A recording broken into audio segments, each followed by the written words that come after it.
Japan में एक शहर है ओसाका। वहाँ शहर के निकट ही एक गांव में एक विद्वान संत रहा करते थे। एक दिन संत अपने एक अनुयायी के साथ सुबह की सैर कर रहे थे। अचानक ही एक व्यक्ति उनके निकट आया और उन्हें बुरा भला कहने लगा। उसने संत के लिए बहुत सारे अपशब्द कहे, लेकिन संत फिर भी मुस्कुराते हुए चलते रहे।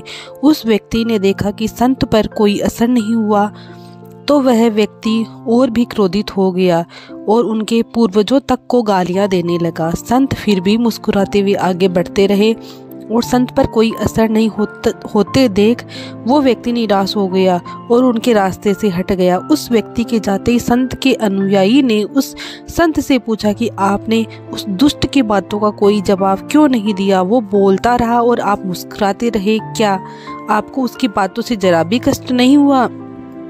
संत कुछ नहीं बोले और अपने अनुयायी को अपने पीछे आने का इशारा किया। कुछ देर चलने के बाद वो दोनों संत के कक्ष तक पहुंच गए।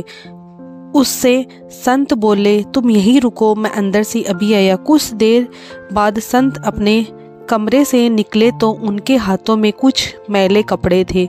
उन्होंने बाहर आकर उस अनुयायी से कहा, ये लो, तुम अपने कपड़े उतार कर ये कपड़े धारण कर लो। इस पर उस व्यक्ति ने देखा कि उन कपड़ों में बड़ी तेज अजीब सी दुर्गंध आ रही थी।